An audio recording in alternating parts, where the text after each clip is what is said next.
Bismillahirrahmanirrahim. Assalamualaikum warahmatullahi wabarakatuh. Waalaikumsalam. Alhamdulillahirabbil alamin. Wa bihi nasta'inu ala umuri dunya. Asyhadu an la ilaha illallah wahdahu la syarika lah. Wa asyhadu anna Muhammadan abduhu wa rasuluhu wa la nabiyya ba'dahu. Allahumma shalli ala Muhammad wa ala Muhammad kama shallaita ala Ibrahim wa barik ala Muhammad wa ala Muhammad kama barakta ala Ibrahim wa ala ali Ibrahim innaka Hamidum Majid. Rada carang katanya. Kata nama tidak ramah kan. Usaha terus di dadamang. Kemudian tidak ramah meninggalkan syifa dan istisfanya amin ya rabbal alamin. La ba'sa tahur insyaallah wa syafa'allahu syifaan ajilan syifaan la yughadiru saqaman. Mungkin kita Al-Fatihah.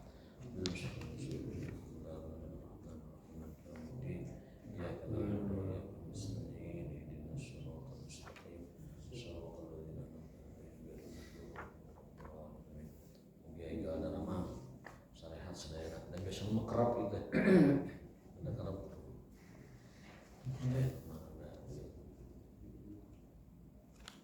Sareng kaduana memang tiris itu, tiris tunduh, pamit maksakan waduh. Luar biasa. Rawas tadi, kulung asal langkung rawas tadi kulung. Asal langkung rawas. Tibra.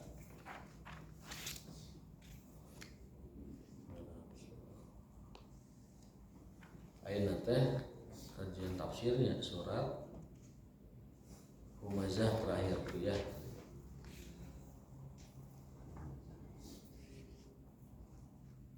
Ayeuna surat atas Al-Humazah teh Al-Asr. Ya. Surat Al-Asr.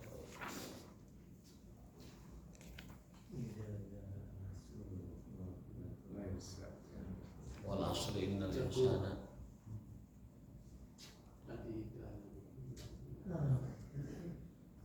Suratul Asr atau Suratul Asri, Surat Al-Asr.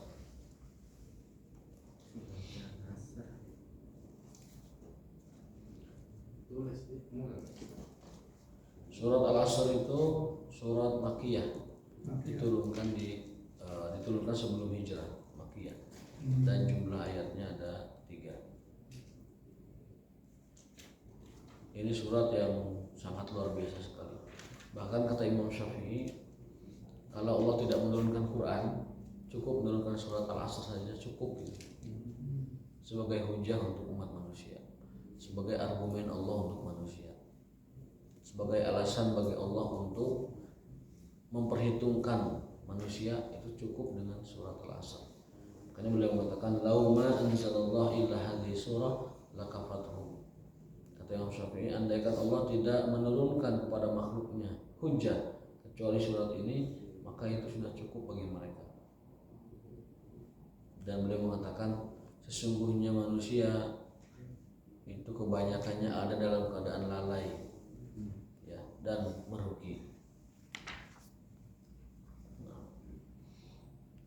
Ayat pertama saja sudah wal asri. Allah bersumpah dengan masa demi waktu, bahwa manusia ada dalam kerugian, dalam kesengsaraan, dalam ketidakberuntungan, kecuali satu orang beriman, ilal ladzina amanu wa amilus sholihat, orang-orang yang amal soleh, kemudian wa tawassaw bil haqqi, berwasiat dalam kebenaran, artinya berdakwah, wa tawassaw bis sabr, dan bersabar di dalam 3 itu, iman, amal soleh, dakwah, dan bersabar di atas.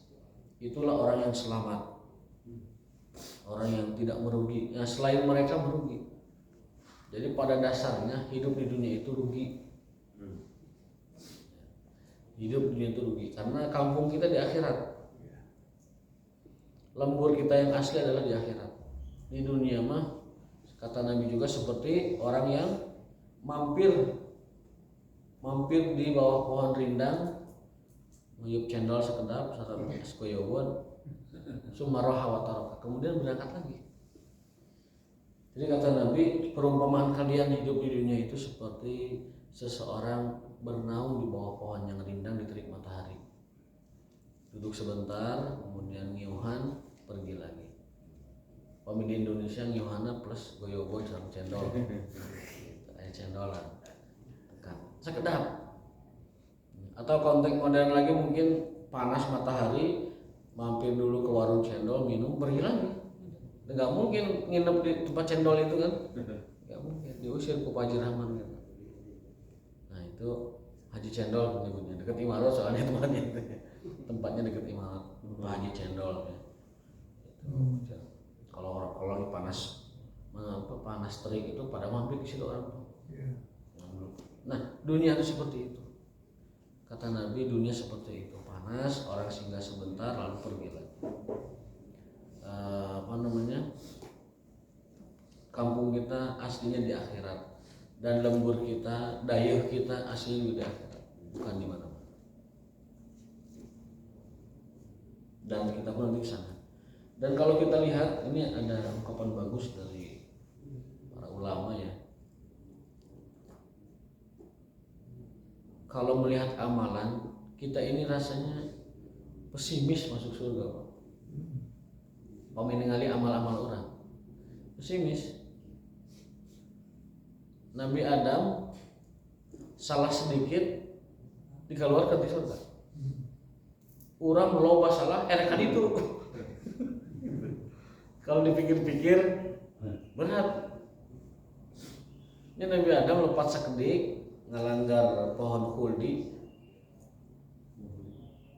dikeluarkan di surga. Ayo orang anu bolokot ku dosa, belepotan oleh kesalahan, koyong ka ditu. Kan teh nyambung logika teh. Anu lepas sekedik we keluar, orang lompat banyak ka ditu. Logikanya teu masuk. Tapi kita seoptimisnya bahwa Allah itu memasukkan orang ke surga itu karena kasih sayangnya, karena rahmatnya, karena kemurahannya. Sebagaimana dalam hadis, la yudkhilu al-mu'mina al-jannata amaluhu. Dalam hadisnya, la yudkhilu al-abda al-jannata amaluhu. Tidaklah memasukkan ke dalam surga itu amalan-amalannya, tetapi illa an yataghammadan Allah birahmati, tetapi karena Allah merahmatinya, melimpahkan kasih sayangnya. Sahabat pun keheranan, wala anda ya Rasulullah, apakah anda demikian ya Rasulullah? Rasul menjawab, saya juga demikian. Jadi pada dasarnya manusia masuk surga itu karena kasih sayang dan rahmat Allah Subhanahu wa taala, bukan karena amalan-amalannya. Amalan mah itu mau menentukan level kita di surga. Anu amalan paket C, surganya juga levelnya paket C. Anu amalan level 2, surganya level 2. Amalannya level 1, surganya level 1. Jadi amalan itu menentukan level kita di surga. Yang anu ahli jihad, amalannya berada di maqam syuhada. Ahli sedekah, amalnya di maqam sedekah. Ahli tilawah, maqamnya juga di ahli tilawah. Itu pun urutannya sesuai dengan tilawah kita. Maka dalam hadis, Iqra, bacalah dan naiklah, karena surgamu nanti kelak kedudukan levelnya itu di akhir bacaan kamu. Pami orang dina Quran atau hatam semua hidup itu misalkan 5 kali, maka amalan kita adalah di level itu. Sebagian dalam hadisnya irtaqi, Iqra wartaqi, bacalah terus naik. Nanti bacaan kamu di mana, level kamu di situ. Tapi yang memasukkan orang ke surga bukan amalan-amalan, tetapi rahmat Allah Subhanahu wa taala. Nabi pun demikian. Kenapa? Karena kalau dibanding surga, amalan orang tidak ada apa-apanya, Pak. Kan ada dalam hadis yang panjang itu dialog seorang hamba dengan Allah. Dia mengandalkan amalannya. Saya 70 tahun beribadah, saya 70 tahun sujud ruku kepada Engkau ya Allah, sehingga saya layak masuk surga. Lalu Allah menjawab, coba kamu hitung semua amalan kamu itu. Seumur hidup kamu sujud, sholat, sedekah, zakat, jihad, hitung semua. Lalu bandingkan dengan satu nikmatku, nikmat melihat saja, nikmatul basar, tidak terbayar. Jadi bagi orang ayana dug seb ibadah, mereka tarang hejo segala macam misalkan, tapi dibanding dengan rahmat Allah jauh, tidak ada apa-apanya. Dibanding nikmat Allah saja tidak ada apa-apanya, apalagi dibanding surga Allah Subhanahu wa taala. Nah, maka demikian yang memasukkan kita ke dalam surga adalah rahmat Allah, ridha Allah, kemurahan dari Allah. Kita diangkat menjadi ahli surga. Nah, ada ayatnya yang menerangkan itu, inna rahmatallahi qaribum minal muhsinin. Sesungguhnya rahmat Allah itu adanya pada siapa? Orang-orang yang berbuat ihsan. Inna rahmatallahi qaribun minal muhsinin. Sesungguhnya rahmat Allah itu ada pada orang-orang yang ihsan. Jadi benar bahwa surga itu dengan rahmat Allah, tetapi Allah memberikan semacam isyarat-isyarat, memberikan gambaran-gambaran siapa orang yang diberikan rahmat oleh Allah. Dan diantara yang paling tegasnya adalah orang yang mendapat rahmat Allah itu adalah al-muhsinun. Inna rahmatallahi qaribun minal muhsinin. Sesungguhnya rahmat Allah itu ada pada orang-orang yang berbuat ihsan. Siapakah orang yang berbuat ihsan? Tentunya orang berbuat ihsan itu kita tahu sendiri, pernah bahas dulu. Ihsan itu kan rukun tertinggi setelah iman dan Islam. Ya. Dalam hadis Jibril yang panjang kita sudah pernah membahasnya. Orang itu kan Islam dulu. Lalu setelah Islamnya bagus naik ke level iman. Imannya bagus naik ke level ihsan. Maka orang yang ihsan itu sudah pasti iman dan Islamnya bagus. Tidak mungkin, mustahil orang itu bisa ihsan kalau Islam imannya tidak bagus. Artinya apa? Tauhidnya harus bagus, biar Islamnya dan imannya beres. Syahadatnya harus bagus biar iman Islamnya beres. Rukun Islamnya, sholat, zakat, puasa, hajinya harus bagus biar Islamnya beres. Iman kepada Allahnya sempurna, tidak tercampur dengan kemusyrikan, tidak tercampur dengan kepercayaan-kepercayaan. Sering kita masih zaman modern masih ada yang percaya gitu. Yang lahirnya Scorpio nggak boleh nikah dengan yang lahirnya Aries. Yang Aries nggak boleh nikah dengan yang lahirnya Jupiter. Tatayur dengan kawakib, dengan nujum, dengan apa? Dengan planet bumi gitu. Yang lahirnya dengan bintang 7 tadi bintang 7 mah Puyer namanya. Puyer atau kayak secara lahir bintang sembarang dan lain sebagainya. Itu tatayur. Dan juga itu termasuk kepercayaan orang jahiliyah, percaya dengan nujum, dengan bintang-bintang. Bintang itu Allah jadikan di angkasa gemerlap seperti itu. Tujuannya apa? Litah tadubiha fi zulumatil lail. Bintang itu bagi kita ya selain dia adalah penyeimbang di alam semesta, tapi bagi kita yang di bumi, bintang itu apa Allah ciptakan? Litah tadubiha. Biar kita tahu arah di malam hari, fi zulumatil lail, di malam hari. Jadi fungsi bintang itu bagi kita adalah sebagai penunjuk arah. Oh, kalau kita lihat bintang anu berarti kita posisi lagi di utara nih. Oh, selatan. Makanya para pelaut itu di tengah laut melihat arah itu dari bintang. Kalau di depan dia ada bintang anu, maka dia sedang ke barat. Dia nggak salah arah. Dan itu paling akurat karena bumi kan hanya titik kecil dari miliaran bintang. Nah, sekarang orang sudah meyakini bintang lebih dari yang semestinya. Sio lah, apalagi rasi, apalagi Jupiter gitu teh, Aries gitu apa namanya? Kalau orang percaya dengan bintang-bintang teh apa namanya? Aduh, hilang namanya. Zodiak. Mang Ali terangan ya. Perangan zodiak muntah. Kita sebagai orang yang beriman kepada Allah tidak boleh percaya dengan itu. Selain itu adalah bisa jadi bentuk lain dari tatayur. Juga yang kedua adalah tidak boleh seperti itu. Percaya kepada bintang. Kita orang beriman percaya kepada Allah. Maka jangan latah juga kita menyebutkan apa-apa kejadian alam. Justru itu yang mengundang bencana itu ngomong kayak gitu. Nggak ada kejadian alam, yang ada adalah kekuasaan Allah. kehendak Allah terjadi. Manusia mah hanya bisa subab sabab. Saur ajangan mah manusia mah ukur bisa subab sabab. Tapi Allah yang mentakdirkan semuanya. Nah itu Imam Syafi'i mengatakan bahwa andaikan Allah tidak menurunkan Quran kecuali satu surat ini saja, cukuplah itu sebagai hujah, sebagai argumen Allah untuk umat manusia dan seluruh makhluknya.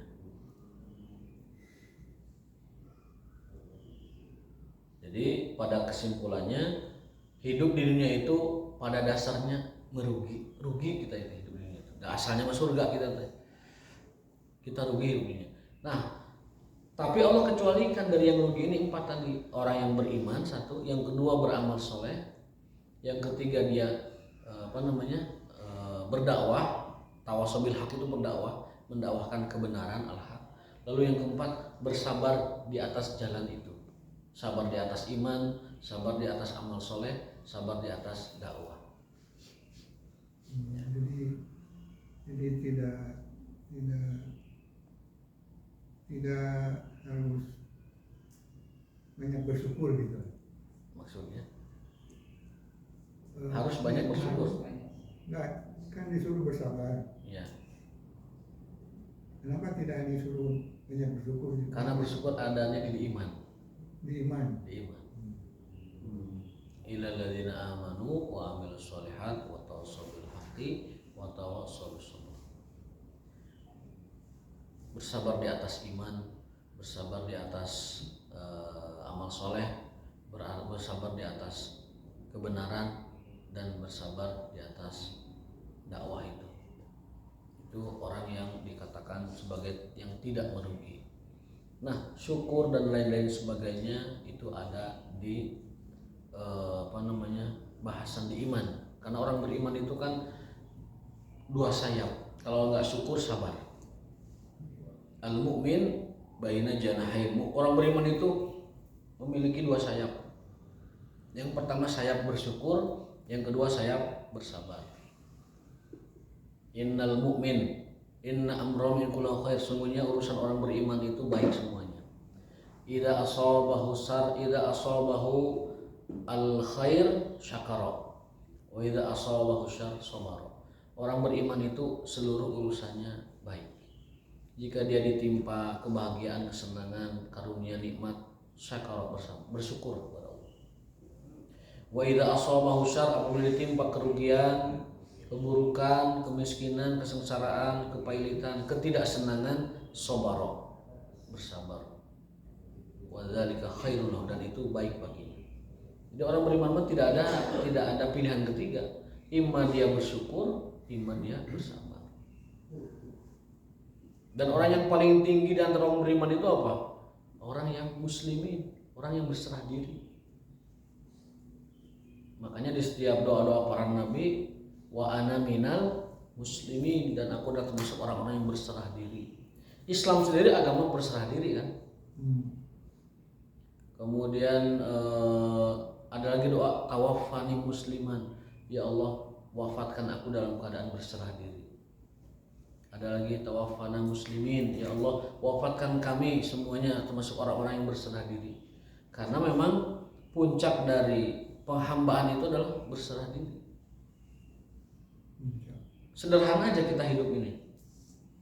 Napas di Allah, mata di Allah, badan di Allah, nyawa di Allah, pikiran, ilmu dari Allah, ya kan? Tenaga dari Allah. Terus apa lagi? Semua dari Allah. Makanya apapun yang Allah kehendaki dari kita, kuncinya adalah berserah diri.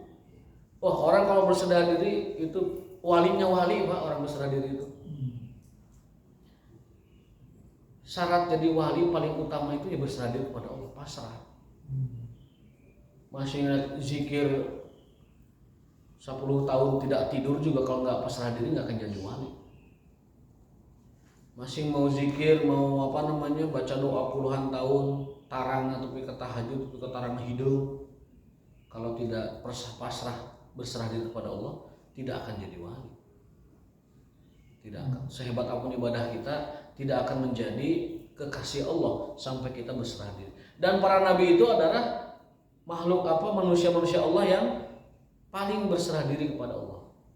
Para nabi itu adalah orang-orang yang berserah diri kepada Allah. Rata-rata doa nabi itu adalah muslimin, berserah diri. Bahkan Islam sendiri agama berserah diri. Manusia hanya ukur tadi subab-sabab hungkul kita misalnya. Wajib. Subab-sabab itu wajib. Bahasa agama nama akhdul asbab. Bahasa orang lain ada yang menyebutnya sababiyah. Nah, sababiyah hukumnya wajib. Akhdul bil asbab wajib. Melaksanakan sebab, melaksanakan hukum kausalitas wajib. Tapi hati berserah diri. Kalau kita pandai berserah diri, maka tidak ada yang dapat mencelakai kita. Dukun gak mau mempan pak ke orang berserah diri masa? Malik, sihir, segala macam malik kepada orang yang ngirimnya. Kalau kita berserah diri, makanya syaitan pun dalam proklamasinya, illa ibadaka minhumul mukhlasin. Ya Allah, aku bersumpah ya akan menyesatkan hamba-hambamu. Ya silakan saja. Tetapi setan juga bersumpah, illa ibadaka minhumul mukhlasin, tapi aku tidak akan sanggup untuk menjerumuskan, menggoda, menyesatkan hamba-hambamu yang ikhlas, yang berserah diri. Tempatnya Allah. Abdi tekiat Allah ngagoda orang ikhlas, berserah diri nggak kuat. Makanya puncak dari segalanya itu adalah kepasrahan. Tanpa meninggalkan subab-sabab, tanpa meninggalkan akhdul asbab, tanpa meninggalkan sababiyah kita. Yaitu tentang kepasrahan kita kepada Allah Subhanahu wa taala. Dalam terkait dengan sabar itu sini jadi interupsi supaya nyambung. Apakah ada satu kriteria gitu dalam menjalankan kesabaran itu? Kadang-kadang banyak orang mengatakan sabar itu tanpa batas itu. Itu sekarang ini persoalannya. Kalau misalnya Tuhan kita, Allah kita diejek-ejek, apakah kita harus sabar gitu? Apakah itu juga merupakan satu harus toleran? Ya, menurut saya kan itu suatu masalah yang sebenarnya tidak seperti itu. Karena begini ya, kita punya bapak itu kalau diejek itu aja kita marah ya. Apalagi ini Allah itu yang diecek-ecek itu kan ada satu ketika gitu ada WA, ada video orang mengatakan suruh datang sini ya Tuhan, saya kuliti dan waduh ini kan sudah terlalu seperti itu. Kemudian kan ada sabar yang dirumuskan secara spesifik di ayat 156 Al-Baqarah itu dalam kaitan dengan ujian Allah. Aku bisa minal khofi dan sebagainya itu harus bersabar itu adalah nilai ada yang harus ingin seperti itu. Gimana ini penafsiran? Sabar itu tidak ada batasnya, tanpa batas. Tetapi kita menempatkan segala sesuatu itu sesuai dengan kadar-kadarnya. Sabarnya menghadapi musuh yang menyerang kita adalah dengan berjihad. Itu sabarnya berjihad. Ketika orang Quraisy menyerang Rasulullah di Madinah, ketika pasukan Ahzab mengepung Madinah, itu sabarnya bukan diam diri di Madinah. Bikin strategi, bikin parit, bimbing pasukan gimana ngalahkan mereka. Itu sabarnya. Nah, jadi salah menempatkan sikap itu adalah kezaliman. Makanya definisi zalim itu adalah wad'u syai'in fi ghairi mahallihi. Meletakkan sesuatu, menyikapi sesuatu, memperlakukan sesuatu tidak semestinya. Itu zalim secara bahasa Arab. Dan adil sebaliknya. Al-adlu wad'u syai'in fi mahallihi. Meletakkan sesuatu sesuai dengan proporsinya, sesuai dengan tempatnya. Itu orang adil. Adil itu menempatkan sesuatu sesuai dengan haknya, porsinya. Dan zalim lawannya menempatkan sesuatu tidak seperti porsinya dan tidak semestinya. Makanya contoh kecil, orang tua ngasih bekal ke anak-anak itu kalau sama rata bisa jadi zolim dia. Karena apa? Karena kebutuhan si sulung beda dengan kebutuhan si bungsu. Anak ke satu kebutuhannya beda sama anak dua. Maka rata sama rata itu tidak berarti adil. Adil itu adalah menempatkan sesuatu pada tempatnya, memberikan sesuatu sesuai dengan porsinya. Itu namanya adil. Seperti di pengadilan orang dihukum sesuai dengan tingkat kejahatannya. Itu adil, tidak sama. Nah, maka demikian ketika kita misalkan menghadapi orang yang mencela agama atau sikap kita kepada orang yang mencela agama, mengolok-olok Allah dan Rasulnya, dalam Islam sudah jelas dimintai taubat 3 kali, kalau enggak kafir. Dan kalau ada peradilan Islamnya diadili, bisa hukum mati. Kan jelas. Dalam Islam jelas kalau orang mengolok-olok agama, mengolok Rasulullah, mengolok Allah dan agama, itu apa hukumnya? Panggil ke pengadilan, diminta oleh hakim untuk taubat 3 kali. Kalau dia kekeh dengan olok-oloknya tidak taubat, maka hukum berlaku. Dan hukum Allah bagi orang yang menghina agama, menghina Allah, Rasul dan agama apa? Hukum mati. Penghina agama Allah itu hukumnya mati dalam Islam. Dengan syarat melalui mekanisme peradilan. Hakim yang menentukan dia dihukum mati atau tidaknya. Karena ada kadarnya. Dia mengolok-olok itu karena memang orangnya orang bodoh, orang tolol begitu. Dia tidak tahu bahwa mengolok agama itu misalkan tidak berdosa. Mungkin orang seperti itu diajarkan pada dia bahwa mengolok-olok itu nggak boleh. Tapi kalau dia mengoloknya orang yang ngerti agama, dia ngerti hukum dan dia sadar mengucapkan itu, diminta tobat nggak tobat, dihukum mati. Ya kan? Yang menghina Rasul itu hukumannya mati, Pak. Dalam Islam ya, dalam peradilan Islam.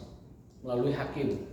Tidak boleh hakim sendiri. Kalau hakim sendiri ya akan memunculkan kemungkaran lebih besar. Tapi lewat hakim. Cuma permasalahannya di kita kan hanya diakomodir dengan pasal penodaan agama. Dan itu pun kadang menerapkannya, penegak hukumnya tidak masih tebang pilih lah.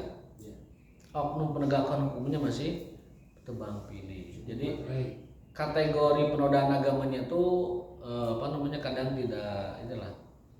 tidak sesuai dengan yang diharapkan gitu. Itu kembali kepada oknum. Tapi sudah ya mending ya, alhamdulillah sudah ada pasalnya penodaan agama. Kalau dalam Islam lebih berat lagi. Itu namanya bisa masuk kepada pidana mati itu. Orang yang mencela Rasul, mencela Allah, dipanggil oleh hakim, dimintai keterangan, lalu terbukti dia melakukan itu dengan sadar sengaja dan juga tidak mau tobat 3 kali. Hak dia itu tobat 3 kali, kalau enggak ya dihukum mati. Saya baca di ayat Quran itu saya kaget gitu ya. Ketika Rasul itu Muhammad disebut orang gila, orang sihir dan macam-macam menyekan. Seolah-olah Allah tidak marah gitu. Kemudian kemarin kejadian di Swedia, Quran dibakar itu. Bakar Quran ya. Itu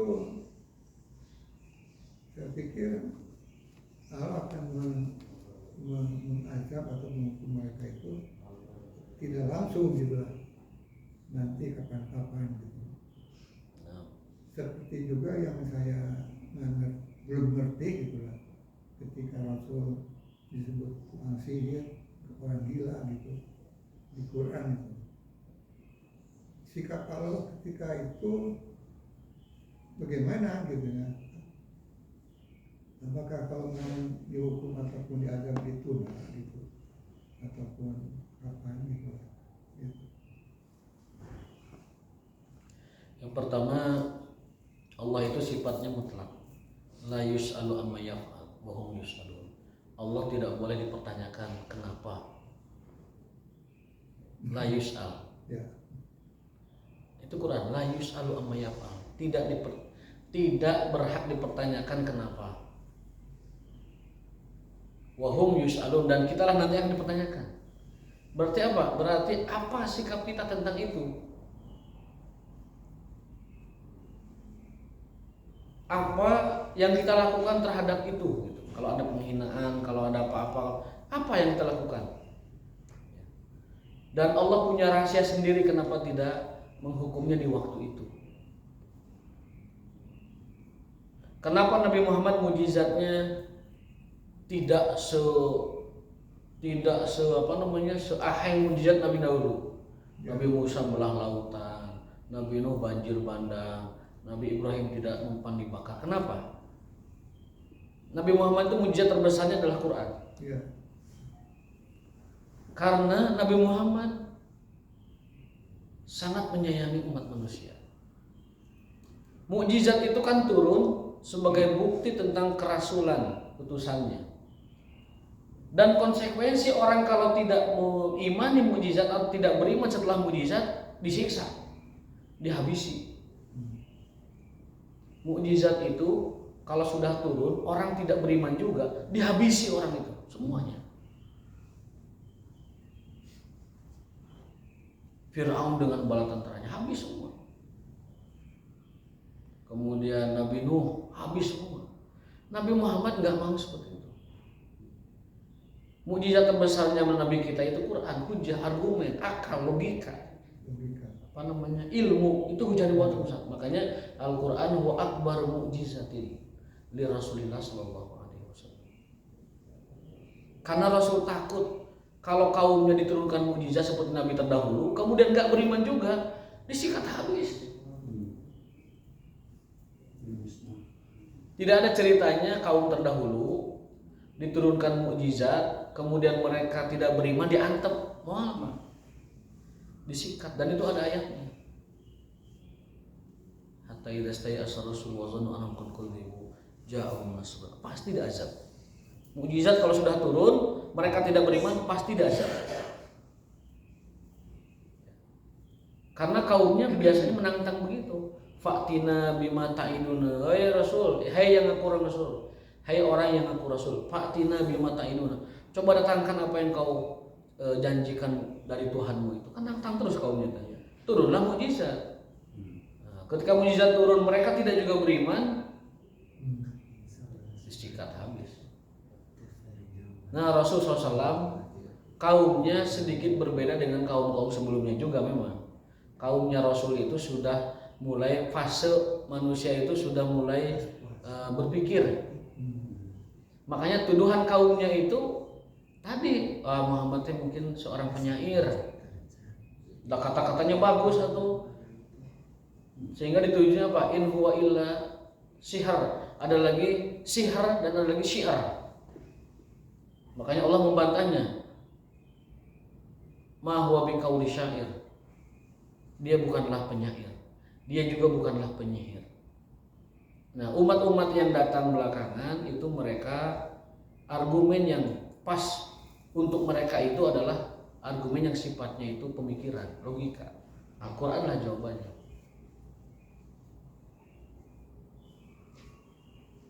Karena sederhananya begini, kalau ada orang sekarang tiba-tiba bisa ngapung, pasti berpikirnya bukan mukjizat itu.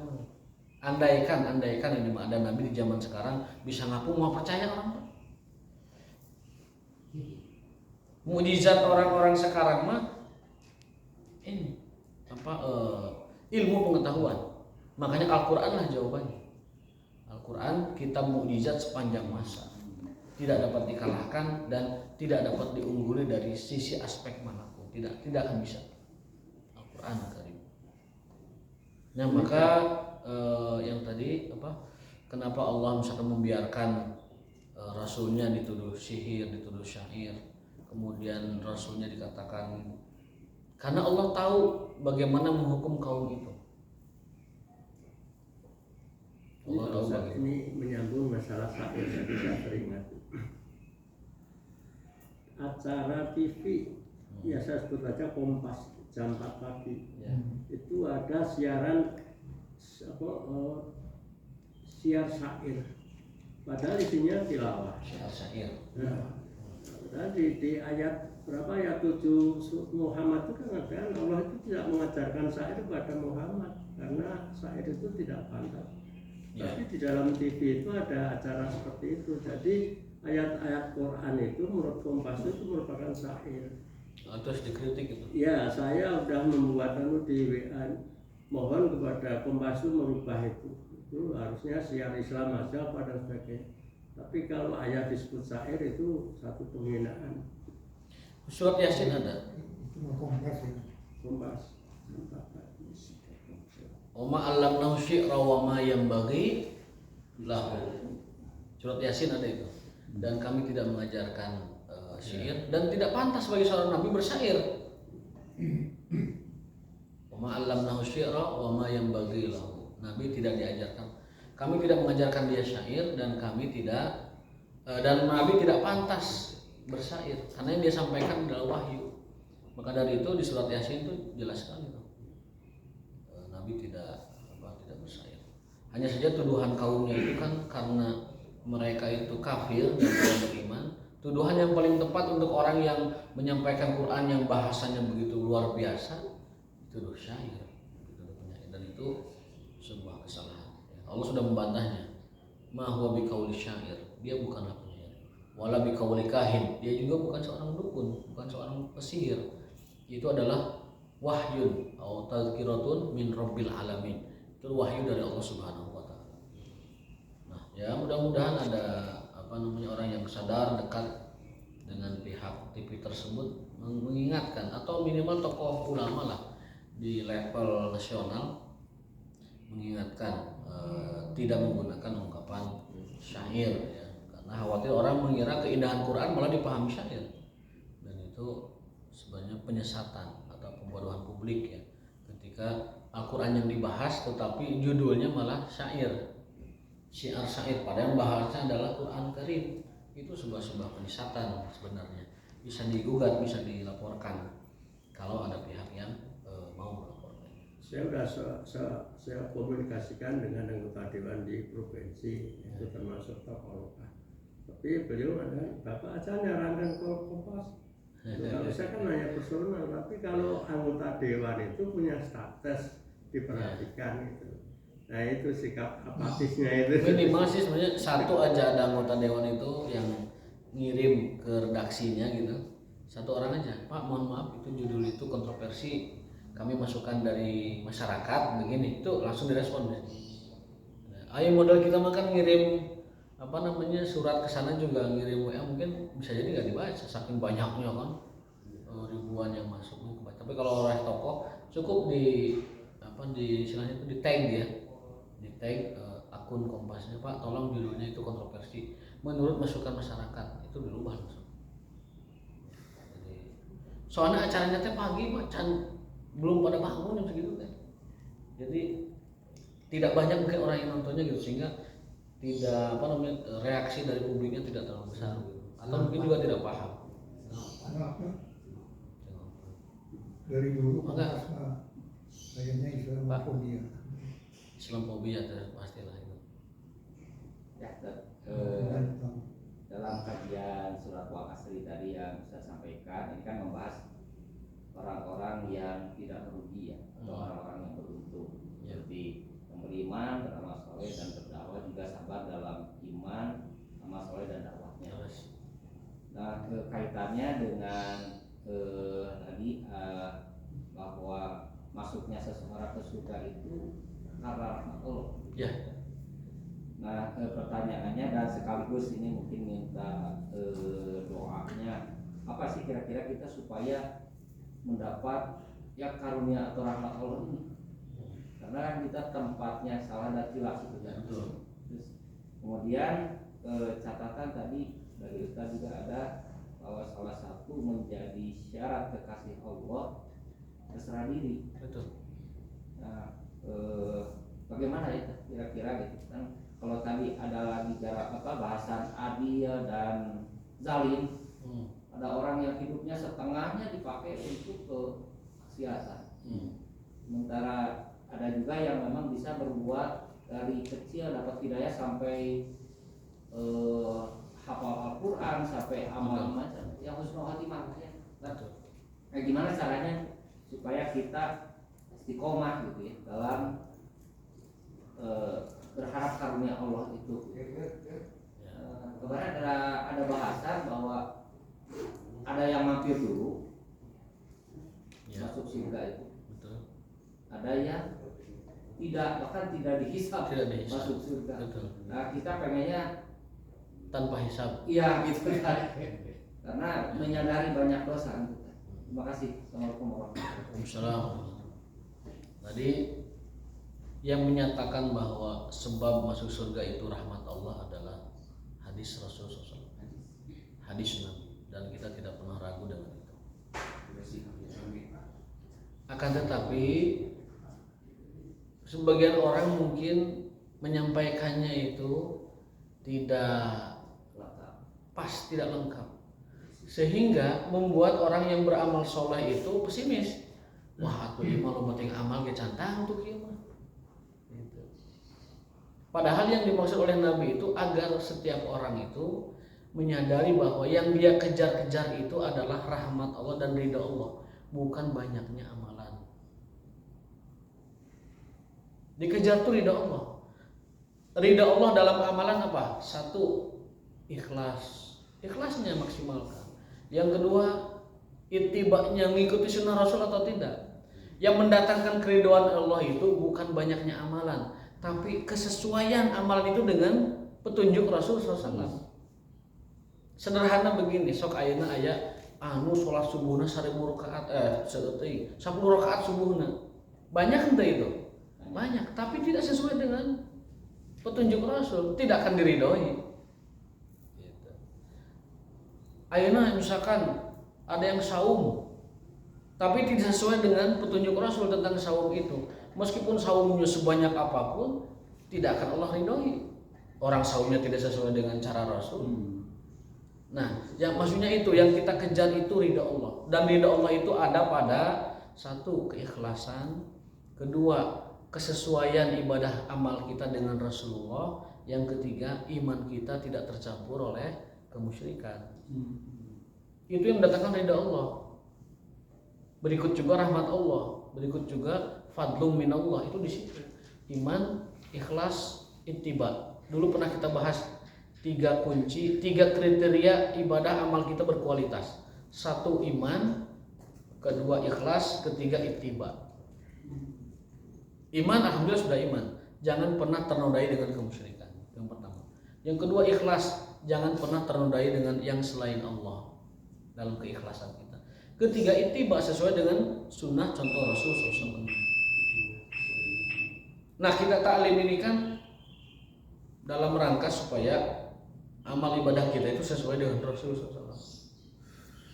Nah itu, jadi cara memperoleh keridhaan Allah, rahmat Allah, dan fadlu minallah itu satu, dalam beramal kitanya ikhlas, dalam beramal kitanya sesuai dengan Rasul, dalam beramal kitanya tidak rusak keimanannya. Nah itu baru amal itu diridhoi. Ya. Apa dalilnya? Dalilnya adalah dalam Al-Quran. Man aradal akhirata wa sa'alaha sa'yaha wa huwa mu'minun fa ulaika kana sa'yuhum masykura. Bahwa agar ibadah kita ini diridhoi, diberkahi, diterima, lalu diberikan amal terbaiknya, dan Allah apresiasi kepada amal itu, syaratnya 3. 1, man aradal akhirah, ikhlas. Wa sa'alaha sa'yaha, sesuai dengan contoh Rasul. Wa huwa mu'minun, dan dianya imannya terjaga, tidak ada kemusyrikannya. Maka itu amal mereka itu masykurah, diridhoi, diterima, lalu diapresiasi dan diberikan pahala terbaiknya. Itu rahmat Allah. Yang kedua, rahmat Allah itu inna rahmatallahi qaribun minal muhsinin. Rahmat Allah itu dekatnya dengan orang-orang yang berbuat ihsan. Kan tadi kita bertanya, surga kan itu kan rahmat Allah. Lalu gimana caranya kita dapat rahmat Allah tadi? Berbuat ihsan. Inna rahmatallahi qaribun minal muhsinin. Sungguhnya rahmat Allah itu dekatnya dengan muhsin. Dan tidak mungkin atau orang yang tiap hari mabuk, tiap hari zina, tiap hari korupsi, tiba-tiba masuk surga karena rahmat Allah. Kan logikanya tidak pas. Tidak mungkin Allah merahmati orang seperti itu sampai meninggal dunianya dalam keadaan suul khotimah, mungkin dalam maksiat, mungkin dalam kemusyrikan. Jadi sebenarnya tidak ada yang perlu dipertentangkan, karena orang masuk surga karena rahmat Allah, dan rahmat Allah itu diberikan kepada orang yang tadi yang berbuat ihsan, berbuat kebaikan. Jadi selama kita berbuat baik, selama kita ini melakukan keimanan, melakukan amal soleh, itu rahmat Allah itu ada pada kita, sehingga dengan itu kita masuk surga Allah Subhanahu Wa Taala. Kadang kalau kurang lengkap menjelaskannya, memang itu akan riskan di masyarakat. Misalkan kita ini masuk surga bukan karena amal-amal kita masuk surga karena rahmat Allah SWT. Cukup itu saja Pak, hadis yang dibaca segitu ya. Itu orang akan pesimis. Aduh, kalau gitu mas saya ngapain ini banyak beramal gini kan gitu. Ngapain saya banyak amal soleh, toh yang masuk surga itu rahmat Allah. Dia tidak sadar bahwa amal solehnya itulah penyebab datangnya rahmat Allah. Amal solehnya itulah yang menjadikan Allah merahmati orang tersebut sehingga masuk surga. Itu kesana di bawah pemahamannya. Adapun yang tadi ya berkaitan dengan bahasan-bahasan lain, karena itu catatan-catatan mungkin bisa dipertanyakan di kesempatan berikutnya ya, tentang adil, tentang zalim, tentang lain sebagainya. Itu bisa dibahas di pertemuan lain insyaallah. Bagi yang ada keperluan silakan. Oh ya, kita mungkin tutup dulu aja ya pada Al-haqqu min rabbikum wa ma taufiqun billah wallahu taala alam bisawab. Assalamualaikum warahmatullahi wabarakatuh.